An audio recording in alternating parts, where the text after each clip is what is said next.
कहते हैं कि हे राजा, सूर्य वंश की कथा तो मैंने श्रवण करवाया, चंद्र वंश भी बड़ा ही पावन है और उत्तम। अब चंद्र वंश की वर्णन सुनो, चंद्र वंश की महिमा सुनो। चंद्र वंश का वर्णन करते हुए कहते हैं नारायण के पुत्र हैं ब्रह्मा, ब्रह्मा के पुत्र हैं अत्रि, अत्रि के पुत्र चंद्र कहलाए, चंद्र के पुत्र हुए, पुत्र के पुरुरवा हुए, पुरुरवा के 6 पुत्र हुए। सत्यवती के जमदग्नि हुए, जमदग्नि के परशुराम हुए, परशुराम के गादी हुए, गादी के विश्वामित्र हुए, और इसी वंश में दुष्यंत का, अजमेर का, भरद्वाज का, भीष्म का जन्म हुआ। इसी चंद्रवन में वंश में सत्यवती के गर्भ से व्यास जी का जन्म हुआ। इसी चंद्र वंश में धृतराष्ट्र व पांडु का जन्म हुआ, जो धृतराष्ट्र के 100 पुत्र और पांडु के 5 पुत्र जो पांडव कहलाए। इधर इसी चंद्र वंश में बागेश्वर में सूरसेन का जन्म हुआ, जिनके यहाँ वसुदेव जी का जन्म होता है। इसी वंश में महाराज उग्रसेन का जन्म होता है, जिनके पुत्र कंस व पुत्री देवकी कहलाए। देवकी के 6 बहनें, वो भी वसुदेव जी के साथ में ब्याह उनका भी हो गया, और उन्होंने जब भगवान के साथ में विवाह संपन्न करवाया, और जब देवकी के गर्भ में पल रहे जो शिशु थे, भगवान बलदेव व कृष्ण अवतार लेकर के आते हैं, और भगवान को वसुदेव जी ने यमुना पार करके ले जाकर के गोकुल में पहुंचाए, और गोकुल में भगवान 11 वर्ष 12 दिन तक रहे। वहां से भगवान मथुरा आकर के कंस आदि का वध करके, और भगवान पुनः वापस द्वारिका आ गए।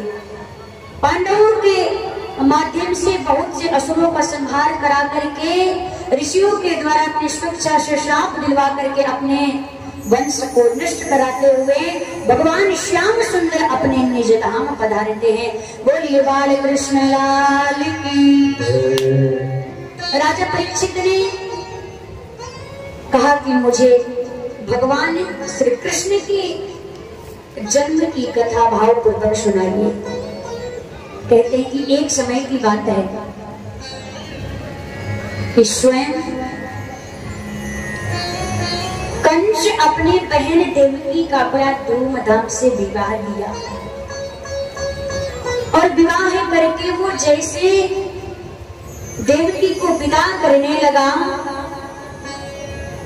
उसी समय आकाशवाणी हुआ कि ये कंस, तुम इतने हर्ष उल्लास के साथ, इतने प्रसन्नता के साथ में अपने जिस बहन का विवाह कर रहा है, और बड़े ही प्रसन्नता पूर्वक विदा कर रहा है, देखना इसी देवकी का 8वां लाल तुम्हारा काल होगा, उसी के हाथ ही तुम्हारी मृत्यु हो जाएगी। कंस यह सुनते देवकी के बालों को पकड़ करके उस पृथ्वी पे पटक दिया, और जैसे ही तलवार लेकर के देवकी को मारना को तैयार हुआ, वसुदेव जी ने महाराज कंस के हाथों में तलवार देखते हुए जा करके दोनों हाथ जोड़ लिए कि महाराज आप वृथा इस देवकी को क्यों मार लेना चाहते हैं? आप मार करके पाप क्यों लेना चाहते हैं प्रभु? क्योंकि जिस भी जीव का जन्म होता है, उसी के साथ उसकी मृत्यु निश्चित हो जाती है। इसलिए आपको अपनी मृत्यु से भय नहीं माननी चाहिए। सुखदेव जी महाराज कहते हैं कि हे राजा,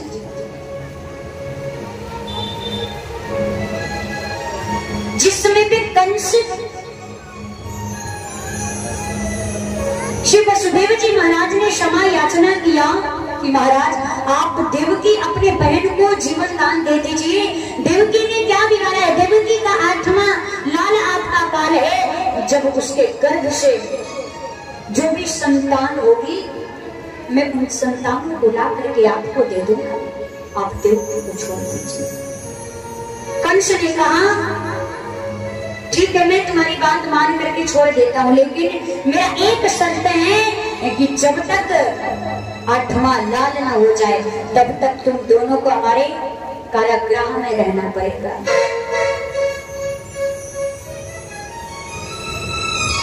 जेलों के भीतर रहना पड़ेगा। वसुदेव जी ने कहा ठीक है, ले जाकर के देवकी को और वसुदेव जी को 7 जेलों के भीतर बंद कर दिया। समय व्यतीत हुआ, एक पुत्र का जन्म हुआ। वसुदेव जी ने कंस को ला करके दे दिए। कंस ने सोचा अरे मेरा काल तो 8वां लाल है, मैं इसे क्यों मारूं? कंस ने कहा इसे ले जाओ। नारद जी ने सोचा कि दैत्य के दुष्ट के हृदय में यदि प्रेम जग गया तो फिर भगवान का अवतार नहीं हो सकता है। कंस के बुद्धि को आकर के प्रेरणा प्राप्त की। नारद जी ने कहा कि महाराज कंस, देवताओं की गिनती उल्टी चलती है। 8वां की जगह पहला हो सकता है और पहले की जगह 8वां हो सकता है, इसलिए आप देवताओं पे विश्वास मत करिए। कंस ने नारद जी के इशारा को समझ करके 6 पुत्रों का वध एक ही साथ मिला करके कर दिया। पृथ्वी अपनाए भगवान के शरण में गई और कहा प्रभु मैं सब कुछ सहन कर सकती हूँ, लेकिन मैं बाल हत्या नहीं सहन कर सकती हूँ, आप मेरी रक्षा करिए। भगवान ने कहा कि तुम चिंता ना करो, मैं सब कुछ करूंगा, तुम सब जा करके मेरे लीला का आनंद लो, तुम लोग अपने अपने धाम जाओ, मैं अवतार लेकर के आऊंगा। इसके पश्चात भगवान ने माया का आश्रय लेकर के देवकी के गर्भ में पल रहे शिशु माता रोहिणी के गर्भ में स्थापित कर देते हैं, जो बलराम जी के नाम से जाने जाते हैं। 8वें स्थान पर माता देवकी के गर्भ में भगवान पधारे तो देवता स्तुति करने के लिए आ गए और देवताओं ने मिलकर के भगवान की स्तुति की। सत्याव्रतम सत्य परम त्रिसत्यम सत्यस्य योनिं निहितं च सत्य सत्यस्य सत्यस्य सत्यानेत्रं सत्यात्मकं तं शरणं प्रपन्ना। हे प्रभु, आपका व्रत सत्य है, आपका संकल्प सत्य है, आप सत्य हैं, आपका नाम सत्य है। हे सत्य स्वरूप नारायण, हम आपको प्रणाम करते हैं। भगवान ने कहा देवताओं से जा करके मेरे लीला का आनंद लो। भगवान जब प्रकट हुए तो शीतल मंद सुगंध हवाएं चलने लगी। जिन हवन कुंड में अग्नि बुझ गए थे वो स्वतः जलने लगे, रिमझिम बारिश होने लगी। तब भगवान माता देवकी और वसुदेव जी के कारागृह में चतुर्भुज रूप धारण करके प्रकट होते हैं। भगवान वसुदेव जी ने देखा और प्रार्थना करने लगे, भय प्रकट कृपाला दीन दयाला यशोमती के हितकारी आए शिव रूप निहारी मोहन मदन मुरारी अति भयमाना उतना वेगी पढ़ाई सो मनि खुशी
भगवान तुरंत अवतार लेकर के आए।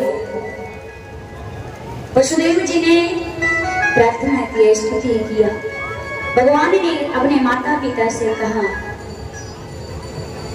कि जैसे आपने वरदान मांगा था, मैंने अवतार लेकर के आया, अब आप मेरे मामा से मेरी रक्षा करिए। वसुदेव जी ने कहा कि हम तुम्हारा रक्षा कैसे कर सकते हैं, मेरे हाथों में हथकड़ियां, पैरों में बेड़ियां लगी हुई हैं, जेलों के भीतर हैं, ताले लगे हुए हैं, पहरेदार जग रहे हैं। भगवान ने कहा इनकी चिंता तुम मत करो, तुम ले करके मुझे जाओगे, जैसे सारे पहरेदार सो जाएंगे,